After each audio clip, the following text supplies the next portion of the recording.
নমস্কার বন্ধুরা, আমার চ্যানেলে তোমাদের সকলকে স্বাগত জানাই। আমার আজকের রেসিপি বেগুন মহারানী। এই পদটি সম্পূর্ণ নিরামিষ। নিরামিষের দিনে এই পদটি তৈরি করলে ভাত বা রুটি খেতে আর কোনো পদেরই প্রয়োজন হয় না।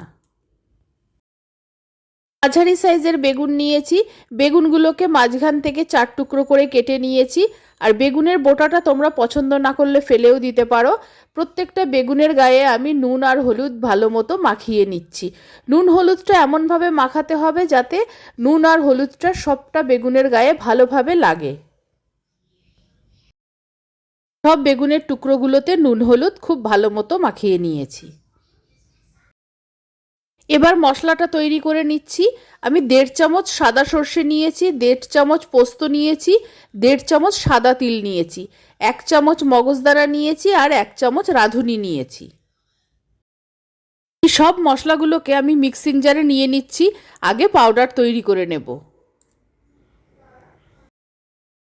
শুকনো মশলাগুলো গুঁড়ো করে নিয়েছি। এবার একটা বড় সাইজের টমেটো টুকরো করে কেটে দিয়ে দিলাম আর 2টো কাঁচা লঙ্কা দিয়ে দিলাম। এবার আন্দাজ মতো নুন দিয়ে দিলাম।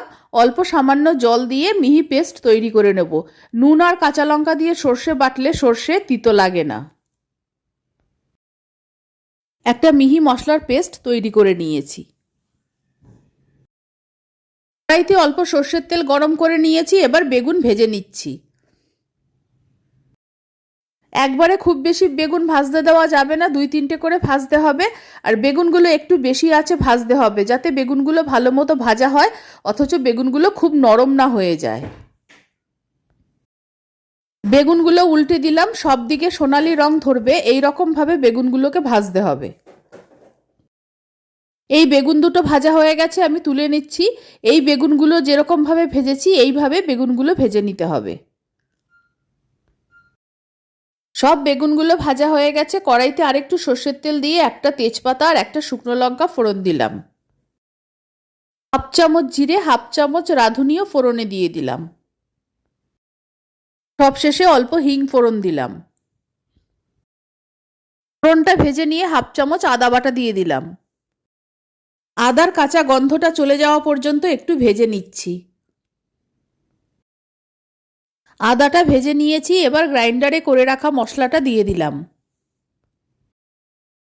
কিছু গুঁড়ো মশলা নিয়েছি। 1.5 চামচ জিরের গুঁড়ো, 1 চামচ লাল লঙ্কার গুঁড়ো, 1 চামচ হলুদ গুঁড়ো। এই মশলাগুলোও কড়াইয়ের মশলার মধ্যে দিয়ে দিলাম। লো টু মিডিয়াম ফ্লেমে মশলাটাকে ভালো মতো কষিয়ে নিচ্ছি। যতক্ষণ না মশলাটা ভালো মতো কষানো হচ্ছে এইভাবে খুন্তি দিয়ে নাড়তে থাকতে হবে। মশলাটা যখন কড়াই থেকে এরকম ছেড়ে ছেড়ে আসবে তখন বুঝতে হবে মশলাটা কষানো হয়ে গেছে। গ্রাইন্ডারে লেগে থাকা মশলাটা জল দিয়ে ধুয়ে আন্দাজ মতো জল দিয়ে দিলাম। খুব বেশি জল এতে লাগবে না। বেগুনটা ভাজার সময় প্রায় 90% সেদ্ধ হয়ে গেছে। জল দেওয়ার পর মশলাটা ভালো মতো জলের সঙ্গে মিশিয়ে দিচ্ছি।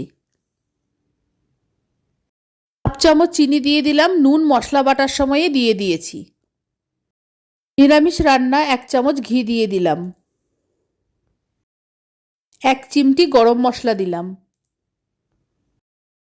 ঝোলটা ভালো মতো ফুটে গেছে। ভেজে রাখা বেগুনগুলো সব এবার এক এক করে ঝোলে দিয়ে দিচ্ছি। সব বেগুনগুলো আমি ঝোলের মধ্যে দিয়ে দিয়েছি। এবার 2-3 মিনিট হাই ফ্লেমে ফুটিয়ে নেব। স্বাদটাকে আরেকটু বাড়ানোর জন্য একটু কসুরি মেথি হাতে ঘষে দিয়ে দিলাম। সবশেষে একটু ধনেপাতা ওপরে ছড়িয়ে দিলাম। আর বেগুনটা যেটুকু সিদ্ধ হতে বাকি ছিল সেটুকুও সেদ্ধ হয়ে গেছে। তৈরি হয়ে গেছে বেগুন মহারানী। অল্প অল্প ঝোল রয়েছে, এই অবস্থায় আমি নামিয়ে নেব। নিরামিষের দিনে বেগুন মহারানী থাকলে ভাত বা রুটি খেতে আর কোনো পদেরই প্রয়োজন হবে না। আমার এই রেসিপি ভালো লাগলে অবশ্যই আমার চ্যানেলকে সাবস্ক্রাইব করার, লাইক করার, শেয়ার করার অনুরোধ রইল। আর আমার নতুন পুরনো সকল বন্ধুদের আন্তরিক ধন্যবাদ ও ভালোবাসা জানিয়ে আমি আমার ভিডিও শেষ করছি।